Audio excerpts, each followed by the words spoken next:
Olá, seja muito bem-vindo, muito bem-vinda a mais um vídeo do canal Bíblia Diz. Eu sou Fernando Campos e hoje nós vamos estar tratando sobre a Bíblia e a homossexualidade. E eu quero convidar você a assistir a mais este vídeo. Quero aproveitar este momento e pedir também a você que ainda não é inscrito no canal para que você esteja se inscrevendo e também ativando as notificações para que você possa receber informação do próprio YouTube quando nós lançarmos vídeos novos que geralmente costumo postar um vídeo novo toda semana. Também a você que já nos assiste, tem nos ajudado, tem contribuído para o crescimento e a manutenção desse canal, peço para que você mande o seu like para nós, não deixe de mandar o seu like, ele é muito importante, né? E também se você achar o conteúdo interessante deste vídeo, edificante para a sua vida, dê oportunidade para que outras pessoas também possam fazê-lo e compartilhe esse vídeo com outra pessoa também. E que Deus possa abençoar a sua vida. E eu quero agradecer, né, ao apoio que vocês têm dado a nós. Muito obrigado. Eu quero aproveitar esse momento também, né, para dizer que aquilo que vamos estar vendo aqui é parte do que eu vi, né, já estudei alguma coisa e também vi no curso recente que fiz a respeito da idolatria contra o Estado, curso esse promovido pelo pastor Franklin Ferreira, que é diretor do seminário Martin Butzer, pastor também da Igreja Batista Trindade, em São José dos Campos, também escritor, né? E realmente é um material muito interessante, né? E eu resolvi, né? Eu já tinha esse tema, esse assunto na minha pauta, né? De vídeos para estar comentando e aproveitou, casou que realmente o material que o pastor trouxe é um material muito bom e a gente vai utilizar parte dele para este vídeo que vamos estar fazendo agora. Então, estou dando os devidos créditos, né, de que boa parte desse material que vamos estar vendo está no curso, né, Idolatria contra o Estado, do pastor e professor Franklin Ferreira. De toda forma, vou deixar o link do canal do pastor para quem tiver interesse, tiver vontade, depois quiser conhecer alguma coisa, se aprofundar mais nesse e em outros temas, né, que são abordados lá, para que você tenha mais uma opção aí, ok? Bem, falando a respeito de homossexualidade, vamos definir os termos, né? Afinal de contas, o que é a homossexualidade? Basicamente, é a atração emocional e física por pessoas do mesmo sexo. Quais as causas principais para que esse tipo de comportamento ocorra? Nós temos aí pelo menos causas que contribuem para esse tipo de comportamento ocorrer. São elas. Primeiro ponto que devemos deixar claro é que não há evidência científica de que isso seja algo genético, seja um fator físico ou seja um fator genético que tenha contribuído para que as pessoas ou determinada quantidade ou grupo de pessoas apresentem esse tipo de comportamento. Então esse é um primeiro fator que precisa ficar claro. Não há uma evidência científica comprovada dizendo, olha, isso é uma anomalia genética, isso é uma variante, né, algo que acontece com as pessoas. Segundo ponto, que contribui para esse tipo de fator são os fatores familiares, né? Um lar desconstruído, violência no lar, falta de padrões familiares, problemas e conflitos nos lares. Esses são problemas que costumam gerar, né? E a terceira causa, essa sim já mais voltada à área sexual, seria a utilização de pornografia por parte dos adultos, casos de abuso sexual de menores, das crianças, a influência dos meios de comunicação e a própria violência nos lares, né, de uma forma geral. Então, essas seriam as principais causas que contribuem para que esse tipo de comportamento ocorra. A homossexualidade também, ela foi retirada da lista de doenças e comportamentos anormais e patológicos em 1973 pela Associação Americana de Psiquiatria. Essa decisão ela foi baseada não por fatores científicos, mas principalmente pelo ativismo de homossexuais que defendiam a orientação homossexual como algo determinado geneticamente, ou seja, eles entenderam que isso era algo que se adquiria de nascença, por assim dizer. Então, dessa forma, eles passaram a incentivar esse tipo de comportamento. Já em 1992, a Organização Mundial de Saúde, a famosa OMS, retirou a homossexualidade da sua lista de doenças, ou seja, a homossexualidade deixou de ser considerada ou como um desvio, ou como um comportamento normal, ou mesmo como uma doença. Ou seja, apenas 19, praticamente anos depois, de 1973, em 1992, a Organização Mundial de Saúde retirou a homossexualidade da sua lista de doenças, entendendo que esse tipo de comportamento não era mais considerado uma doença, e não sendo considerado doença, então não era passível de orientação, de tratamento psiquiátrico ou psicológico ou de reorientação sexual que fosse. Outra informação importante é que estudos sugerem que na população mundial, que hoje nós estamos aí na casa de 8 bilhões de habitantes, de pessoas, nós temos em torno de 1,2 a 6,8 da população mundial com esse tipo de orientação sexual. Então, a pergunta que fica, e por que então nós temos a ligeira impressão de que, mesmo que estatisticamente ou quantitativamente, em relação à quantidade de pessoas que têm esse tipo de comportamento, esse tipo de orientação que seja, essas pessoas dominam, de tal forma a nossa cultura, e isso é colocado para a sociedade como um todo, como se fosse algo normal, como se fosse o padrão, como se fosse algo corriqueiro, e normal. Então, o ponto que nós estamos aqui abordando é, primeiro, contextualizando nos dias de hoje para a gente entender. E por que isso ocorre? Eu falei em vídeos anteriores, inclusive vou deixar o link aqui, eu falei sobre isso quando a gente fala de cosmovisão, o conflito de cosmovisões. O problema é que a cosmovisão, que também agrega esse valor, essa orientação sexual, é considerada a cosmovisão majoritária, mesmo não tendo a maior quantidade de pessoas que entendem isso como o correto, ou como o certo, ou como normal. Então, como eles dominam, por exemplo, a mídia, dominam os meios educacionais e também alguma coisa da legislação, então, por conta de dominar esses três instrumentos, eles conseguem fazer dessa forma com que essa cultura, com que isso seja disseminado, com que isso seja colocado em diversas frentes, de forma que hoje isso é a tendência, de que isso venha cada vez mais a ser encarado como algo normal e corriqueiro em nossos dias. Mas o que diz a Bíblia? Ou o que a Bíblia diz, Na verdade, qual é o ensino da Escritura a respeito desse tema? Se é que a Bíblia trata a respeito dele. Bem, começando desde o princípio, lá em Gênesis, capítulo 2, versículo 18, Deus trata do problema da solidão do homem, criando-lhe uma companheira que lhe fosse, que lhe completasse. No caso, Deus criou a mulher, Então Deus criou a mulher para que a mulher completasse o homem, não apenas na área sexual, se é o que a gente geralmente já pensa, mas no quesito emocional também, para que ela lhe complementasse, para que ela lhe fosse uma adjutora, é a expressão que a Bíblia usa, idônea, ou seja, outro ponto importante, é que a sexualidade humana, ela deve ter a sua plenitude, ou ela deve se completar dentro de um contexto de um casamento, de um relacionamento heterossexual e monogâmico.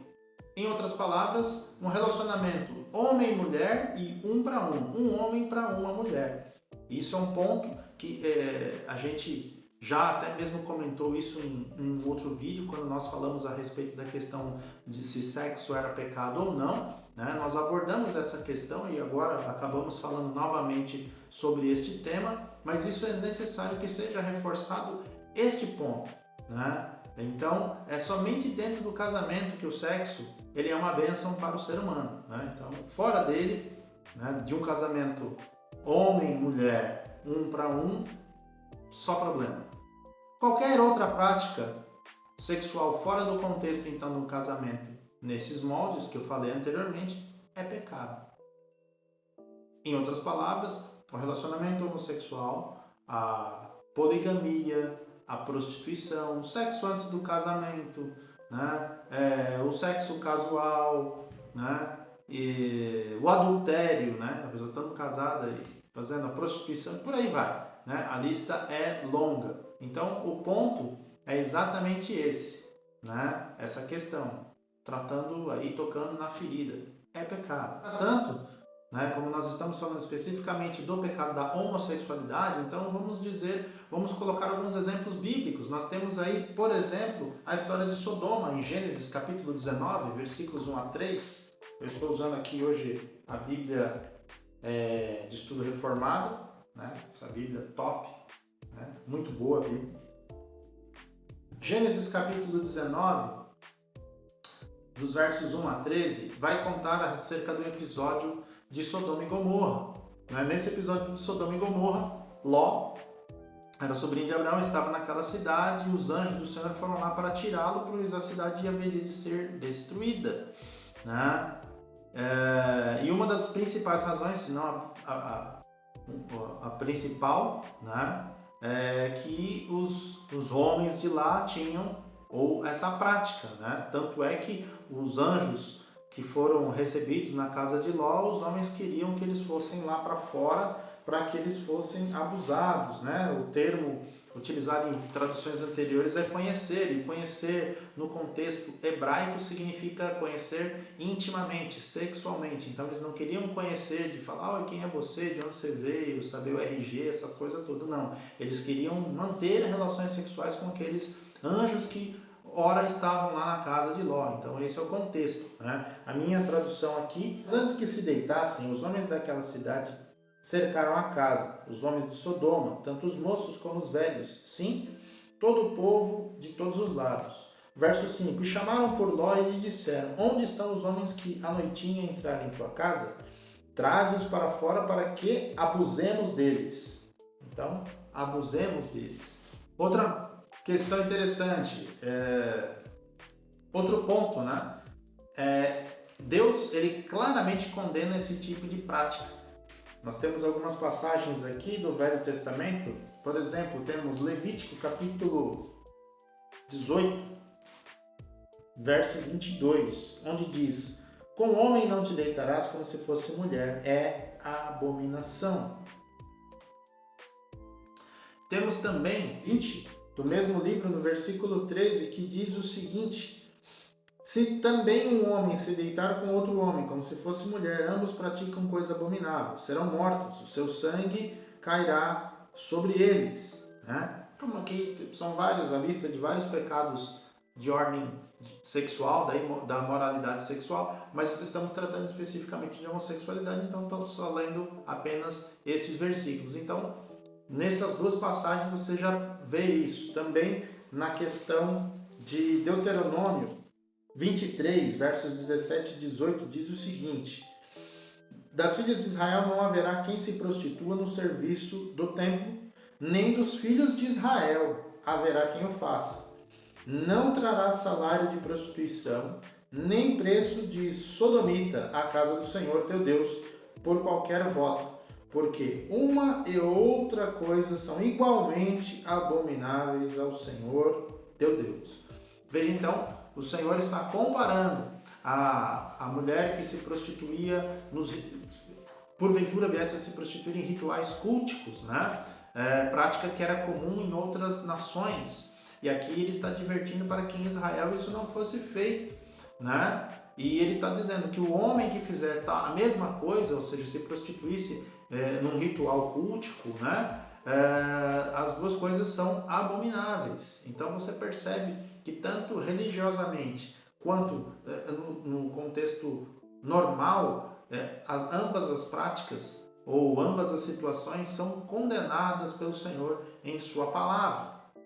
O apóstolo Paulo também fala sobre isso lá em Romanos capítulo 1, versos 24 a 31. Por isso, Deus entregou tais homens à imundícia, pelas concupiscências do seu próprio coração, para desonrarem o seu corpo entre si, pois eles mudaram a verdade de Deus em mentira, adorando e servindo a criatura em lugar do Criador, o qual é bendito eternamente. Amém. Por causa disso, os entregou Deus a paixões infames, porque até as mulheres mudaram o modo natural de suas relações íntimas um por outro, contrário à natureza. Semelhantemente, os homens também, deixando o contato natural da mulher, se inflamaram mutuamente em sua sensualidade, cometendo torpeza, homens com homens, recebendo em si mesmos a merecida punição do seu erro. Então, apenas por essas passagens a gente já percebe que a prática, então, homossexual, seja ela monogâmica ou seja no sentido de diversos parceiros, ambas são proibidas ou, por assim dizer, são reconhecidas tanto no Velho Testamento quanto no Novo Testamento como um pecado, como algo que aborrece a Deus, como algo abominável. Essa é a expressão utilizada aqui na palavra de Deus. Um ponto, as duas listas, contidas na carta aos Coríntios, 1 Coríntios capítulo 6, verso 9 e verso 10, ou não sabeis que os injustos não herdarão o reino de Deus? Então o apóstolo está dizendo aqui que os injustos não vão herdar, depois ele vai aumentar a lista. Não os enganeis, nem impuros, nem idólatras, nem adúlteros, nem efeminados e nem sodomitas. Eu vou me ater só,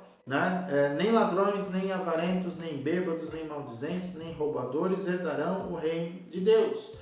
Então ele está dizendo com todas as letras que pessoas que tais atos cometem não herdarão o reino de Deus. Por quê? Porque estão em desagrado àquilo que é recomendado ao Senhor, pelo Senhor. Então, e aqui a expressão voltada que aborda essa questão homossexual fala dos efeminados e dos sodomitas. Os sodomitas seriam, vamos dizer, os homens quando estivessem na situação ativa e os efeminados na situação passiva. Então, ambas as situações são vistas e encaradas como pecado perante a palavra do Senhor.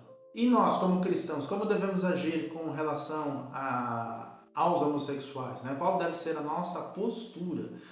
Primeira coisa que tem que ficar claro, nós não devemos praticar nenhum tipo de ato de violência contra os homossexuais. Nós temos que entender que a situação deles, assim como de todos aqueles que pecaram e estão destituídos da glória de Deus, é a mesma. Estão todos na mesma situação.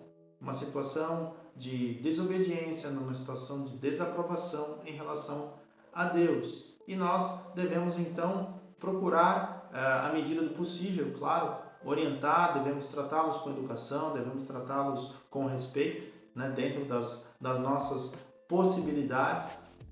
Não devemos então praticar atos de bullying, atos de violência contra eles, devemos inclusive protegê-los, porque querendo ou não, ainda que distorcido, por conta do pecado, cada ser humano ele tem em si, ele reflete a imagem de Deus, foi criado à imagem de Deus, então nós devemos ter esse cuidado, devemos então amá-los, devemos protegê-los e devemos também ser honestos com eles e dizer, olha, esse tipo de comportamento que você está vivendo, que você está praticando, ele é pecado contra Deus. A gente deve deixar isso claro. E a gente está falando como estamos tratando da homossexualidade, devemos tratar quaisquer outros pecados em que a pessoa viva numa prática contínua. Devemos confrontá-los, devemos dizer, devemos ser francos, devemos orientá-los, devemos ser honestos com essas pessoas. Então o ponto é esse. A igreja, nesse ponto, é muito importante. Ela deve ser então uma fonte de ajuda para aqueles que estão tentando sair dessa situação, que estão tentando buscar orientação, que estão tentando buscar apoio. A igreja então deve se colocar aí como ferramenta, como instrumento verdadeiramente para poder ajudar essas pessoas a saírem dessa situação, ou pelo menos estar servindo ali como um farol, como uma referência. Falar, rapaz, onde é o caminho certo? O caminho certo é lá, que ele tem que saber.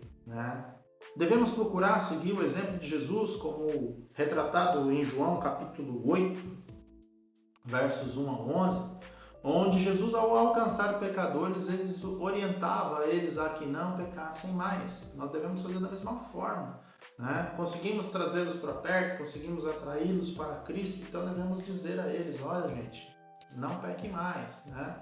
Devemos lembrar que Cristo, ele libertou os pecadores, inclusive os homossexuais, né? Ele libertou os pecadores, ele deu para nós a possibilidade de resistirmos, de mudarmos de vida, de sairmos da situação em que outrora andávamos, fosse qual fosse, né? E inclusive tem poder para libertar os homossexuais da situação em que eles estão inseridos no dia de hoje. Então, nós devemos entender isso. Porém, né, devemos entender que em alguns casos, Deus, em sua soberania, ele liberta as pessoas, por exemplo, de um vício, bebida, por exemplo, de forma instantânea, ao passo que outras pessoas vão ter que lutar a vida inteira, dia após dia, talvez para mostrar exatamente a dependência que eles vão ter de Deus, né, contra o vício, para não ter recaída, para não incorrer novamente em erro. A mesma coisa vai acontecer com as pessoas que tinham essa prática homossexual. Então,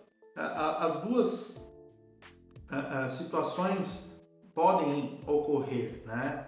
Os últimos conselhos, então, para você que talvez, né, é cristão e está lutando contra esse desejo, está numa situação aí de rapaz, né, está sentindo, né, alguma situação, alguma atração, né, lembrando que, poxa, até o ponto do desejo em si não é pecado, o problema é dali já ter a fantasia, dali já ter o pensamento, dali já consumar algum tipo de ato, né, e a coisa ir adiante, né? Então esse é o cuidado que nós devemos ter. Então, alguns pontos aqui que são importantes para você que é cristão e talvez esteja passando por essa luta, ou já passou, né, por ela, ou talvez de vez em quando tenha aí uma recaída, um momento de fraqueza. Ficam aí essas dicas que eu vou dar para você nesse momento. A primeira delas: arrependa-se do seu pecado sem querer ficar se justificando. Em que sentido? Não fique transferindo a responsabilidade. Eu pequei porque eu briguei com a mulher. Eu pequei porque eu tive uma fraqueza. Eu pequei porque eu fui para um lugar que eu não deveria ter ido. Eu pequei porque eu fiz tal coisa. Não fique transferindo responsabilidade. Adão, no Éden, meu querido e minha querida, ele usou esse mesmo argumento. Ele jogou a responsabilidade, dizendo que a culpa era de Eva, e jogou a responsabilidade para Deus, dizendo que foi essa mulher que o Senhor me deu, né? Sendo que a decisão de comer daquele fruto foi dele. A Eva não colocou na boca dele, socou, não botou uma faca, não tinha uma arma apontada para ele. Ele comeu porque ele quis, né? Então, é nesse sentido que nós devemos procurar não transferir a nossa responsabilidade. Que fato é que muitas das vezes a gente acaba realmente fazendo isso. A gente deliberadamente peca contra o Senhor, o que é lamentável, né? Todos nós estamos sujeitos a esse tipo de problema, né? A esse tipo de problema que eu digo de pecar contra o Senhor, né? Então, cada um na sua fraqueza ou na sua luta diária. Esse é o alerta. Então, arrependa-se do seu pecado, né? Sem querer ficar arrumando desculpa. Reconheça o erro, peça perdão e se afaste do erro. Segundo ponto: lembre-se que Deus não nos rejeita se nós o buscarmos com fé. Se nós confessarmos os nossos pecados, Ele é fiel e justo para nos purificar de toda iniquidade, diz a palavra do Senhor. Então, se nós formos até Ele, se nós o buscarmos com fé, Ele estará com o ouvido atento à nossa oração. Procure uma pessoa ou um grupo que possa lhe dar apoio, suporte, né? Isso é muito importante, você ter alguém com quem falar, alguém com quem dividir, alguém com quem externar aí parte da luta que você está enfrentando, o problema que você está lutando. No caso aqui nós estamos falando das pessoas que estão lutando contra os desejos homossexuais. Então seria esse o ponto, né? Não desanime, dependa da graça de Deus, mesmo em meio às tentações. Dependa da graça, pois eu acabei falando aqui, a graça do Senhor nos basta. O poder de Deus, ele se aperfeiçoa na nossa fraqueza. Talvez aí, quanto mais a gente perceber que é fraco, quanto mais a gente reconhecer que depende inteiramente do Senhor, mais Ele vai nos ajudar, mais Ele vai encontrar espaço para agir na nossa vida. Quinto ponto, né, que é muito importante: renove a sua mente. através da palavra, da meditação na palavra de Deus. Nós gastamos muito tempo fazendo muitas coisas e gastamos pouquíssimo tempo lendo a palavra de Deus ou meditando, como diz o Salmo 1, né? Que diz que é bem-aventurado aquele que não se assenta na roda dos escarnecedores, mas que tem o seu prazer na lei do Senhor e nela medita de dia e de noite. Quanto tempo a gente tem gastado ou gasto aí na palavra de Deus? Não gasta 5 minutos que seja. Isso, né? Quando lê, né? Então, fica aí essas dicas para você. Eu procurei trazer, né, essas informações de forma resumida, de forma abreviada, mas é um assunto que, querendo ou não, está na nossa sociedade, está no nosso dia a dia, faz parte do nosso viver, né? E nós temos que tratar com isso como devemos tratar com quaisquer outros pecados ou lutas ou problemas os quais nós enfrentamos. Nós devemos enfrentá-los de frente, né? Então era isso que eu tinha para falar para você, né? Espero que você tenha gostado do vídeo e a gente espera se ver numa próxima oportunidade. Até a próxima!